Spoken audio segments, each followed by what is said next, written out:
sûr, j'aurais pu directement vous dire, voilà la motivation de l'Homo economicus chez les néoclassiques directement, mais on a fait un petit historique. Hein, on avait commencé par Jeremy Bentham, et donc on va continuer aujourd'hui avec Adam Smith pour arriver au néoclassique. Comme ça, vous comprendrez un petit peu d'où vient cette hypothèse. Très bien. Alors, la première chose qu'on avait justement donc développée la dernière fois, c'était la motivation chez Jeremy Bentham. Jeremy Bentham, je le rappelle, c'est un philosophe britannique et qui avait expliqué en fait que ce qui motive les individus, ce qui motive les choix des individus, c'est quoi? Eh bien, c'est tout simplement la recherche de plaisir.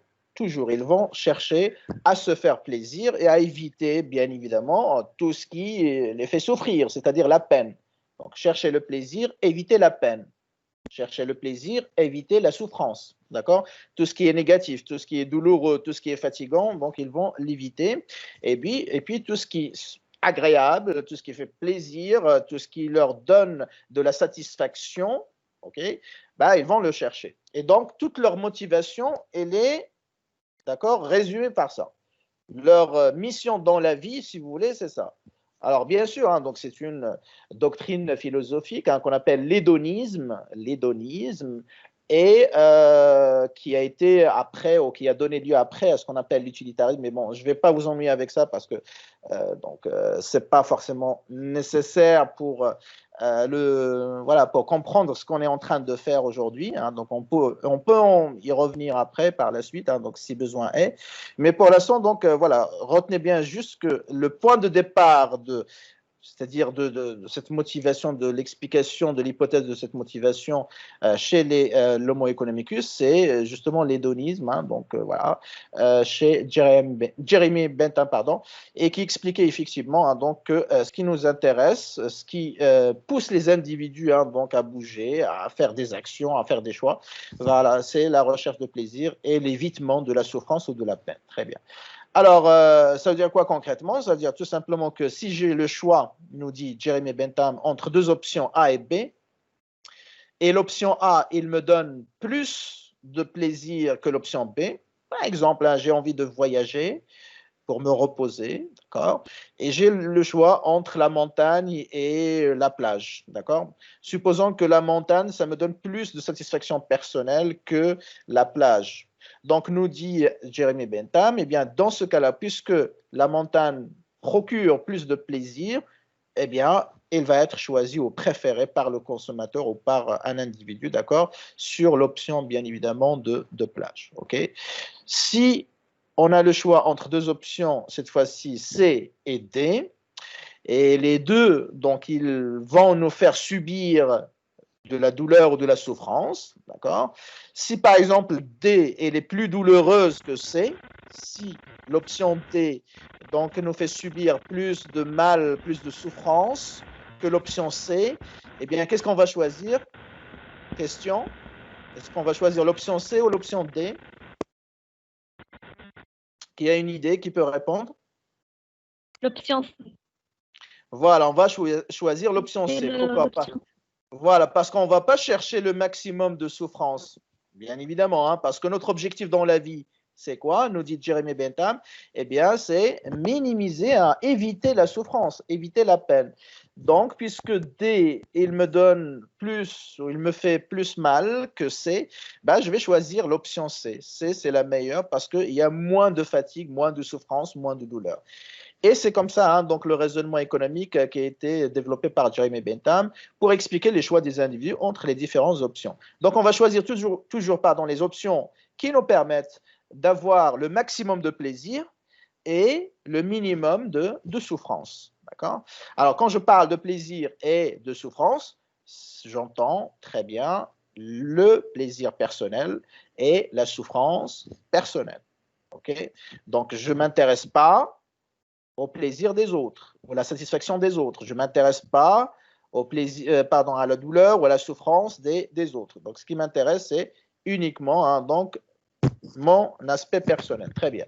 Donc, pour résumer, chez Jeremy Bentham, la motivation de l'homo economicus, c'est quoi? C'est maximiser le plaisir personnel et minimiser la souffrance ou la peine personnelle. Très bien. Est-ce que ça va jusque-là pour tout le monde, hein? Donc là, je crois qu'on s'est arrêté à ce niveau-là. Ça va pour tout le monde? Oui, monsieur. Très bien. Monsieur. Est-ce qu'il y a des questions avant d'enchaîner? Non. Ça va? Très bien. Non, monsieur. Bien, donc on va continuer hein, donc, sur cette notion de motivation avant d'attaquer les trois autres caractéristiques qui nous permettent d'avoir hein, donc ce qu'on appelle le profil de l'Homo economicus. D'accord? Très bien, parce qu'il y a trois autres caractéristiques qu'on va étudier ensemble. Très bien. Alors, deuxième auteur principal qui a parlé de cette notion de motivation de l'Homo economicus, c'est Adam Smith. Adam Smith, c'est ce qu'on appelle le père de la science économique. Grâce à son ouvrage hein, donc, sur la recherche pardon, des causes et la nature des richesses des nations, hein, donc en 1776, et qui a été le fondement pour construire la science, ce qu'on appelle la science économique moderne. Très bien. Alors, qu'est-ce qu'il nous dit Adam Smith? Alors, Adam Smith aussi, hein, donc, il va nous expliquer que la motivation principale de chaque agent économique, c'est-à-dire l'homo economicus, c'est son intérêt personnel. C'est son intérêt personnel. Il va essayer toujours de servir son intérêt personnel. C'est-à-dire, il va être concentré uniquement sur ce qui lui permet, d'accord, de satisfaire ses besoins personnels. Et enfin, de manière, lorsque je dis les besoins personnels, hein, donc c'est pas uniquement sa propre personne hein, chez Adam Smith, mais elle est définie de manière un peu plus large. On va revenir sur ce point parce que justement, hein, donc Adam Smith a été accusé de dire finalement que c'est lui qui était le premier à introduire l'égoïsme, d'accord, l'égoïsme dans la science économique. Et on va expliquer que ce n'est pas vrai, parce que moi, j'ai eu la chance de travailler directement sur, je dirais, l'ouvrage originel dont je viens de citer, hein, donc la référence d'Adam Smith, et en anglais. Et c'est vrai que lorsqu'on passe, on fait de la traduction de l'anglais en français, les traductions ne sont pas toujours précises et parfois il y a des erreurs de traduction. Et parmi ces erreurs de traduction, justement, hein, donc c'est celle qui dit finalement que c'est Adam Smith qui a instauré, qui a mis en place hein, donc cette hypothèse de l'égoïsme des agents économiques. Et après, bien évidemment, hein, donc, les néoclassiques, ils n'ont fait que suivre Adam Smith, etc. Alors qu'en réalité, ce n'est pas vrai. Adam Smith n'a pas justifié l'égoïsme, n'a pas légitimé l'égoïsme. Au contraire, hein, donc il a parlé d'intérêt personnel. Et ce sont les néoclassiques par la suite, c'est très important que vous compreniez ça, ce sont les néoclassiques qui vont introduire l'égoïsme ou l'hypothèse ou la caractéristique de l'égoïsme dans la motivation des individus. Très bien. Alors, vous allez me dire, oui, monsieur, mais on entend toujours le fameux passage hein, donc, qui a été écrit par Adam Smith et qui est utilisé souvent, hein, donc, soit par les étudiants, soit par même les enseignants, par des chercheurs, pour nous dire finalement que c'est Adam Smith hein, donc, qui justifie l'égoïsme. Alors, je vais vous expliquer que finalement, ce n'est pas le cas. Très bien. Donc, on va partager. Hein, donc, il y a un texte, justement, hein, donc je vais vous faire découvrir ce passage pour ceux qui ne le connaissent pas. Peut-être les gens qui ont fait économie, ils le connaissent, mais les autres non. Donc, on va le reprendre. Alors, on va partager tout ça. Un instant. Très bien. Partager tout ça.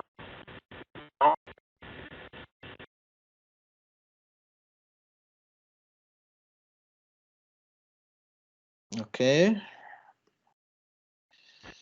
Donc ça, on va le faire monter un petit peu. Et puis voilà. Normalement, ça devrait être affiché.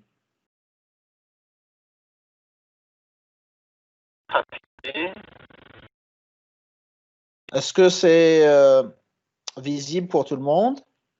Oui, monsieur. Oui. Très bien. Oui, monsieur. Très bien. Alors, donc, Adam Smith, en fait, hein, donc, Il avait écrit donc un passage qui est resté célèbre d'ailleurs. Chaque fois que vous allez parler d'Adam Smith, dans tous les pays du monde d'ailleurs, et vous le citez, donc ils vont vous faire sortir ce passage. C'est pour ça qu'il faut le connaître.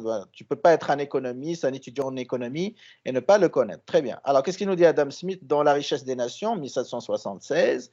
Alors, ce n'est pas de la bienveillance du boucher, du marchand de bière ou du boulanger que nous attendons notre dîner, mais bien du soin qu'il apporte. Je vais expliquer tout ça, ne vous inquiétez pas. Je lis d'abord et après je vais réexpliquer. Donc, notre dîner, mais bien du soin qu'il apporte à leurs intérêts. Nous ne nous adressons pas à leur humanité, mais à leur égoïsme. Et ce n'est jamais de nos besoins que nous leur parlons, c'est toujours de leur avantage. OK? Très bien. Alors, bien évidemment, hein, vous avez remarqué qu'il y a le mot égoïsme, hein, donc dans la 4e ligne. Hein, donc, nous ne nous adressons pas à leur humanité, mais à leur égoïsme. OK? Très bien. Alors, pourquoi en fait il a écrit donc Adam Smith donc ce passage, il disait en fait que si tu veux satisfaire tes besoins, donc ce n'est pas de la bienveillance. La bienveillance c'est la gentillesse, d'accord? Donc quelqu'un de bienveillant, c'est quelqu'un qui est gentil, qui est prêt à aider les autres, d'accord? Donc bienveillance, c'est la gentillesse, c'est la charité aussi, d'accord? Donc si je traduis, donc ce n'est pas de la gentillesse, ce n'est pas de la charité. D'accord? Donc, donner de la charité, c'est aider les pauvres, les mendiants, leur donner à manger, leur donner un peu d'argent, etc. OK?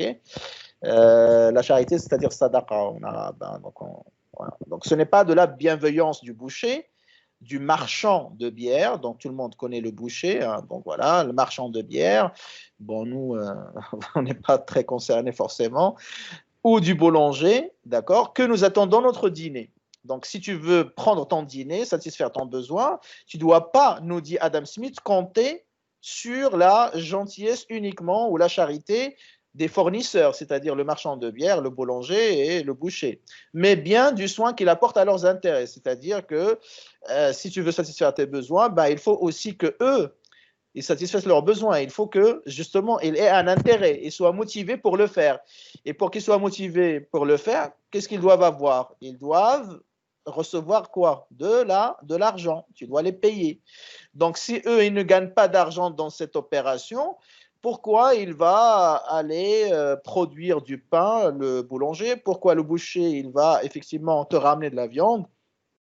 Pourquoi le marchand de bière aussi, il va te vendre la bière? Donc, il n'a aucun intérêt, justement, à le faire. Donc, très bien.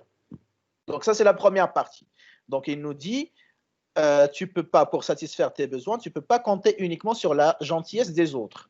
D'accord? Il faut que les autres aussi gagnent quelque chose.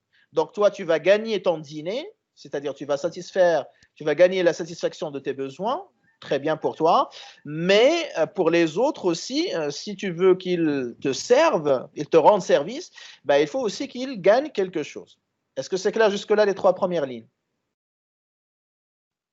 Oui, monsieur. Ça va? N'hésitez pas, si vous ne comprenez pas un mot ou une phrase, vous me le dites. Hein, donc, et comme ça, je réexplique. Très bien. Très bien. Donc, la deuxième partie, qu'est-ce que nous dit Adam Smith?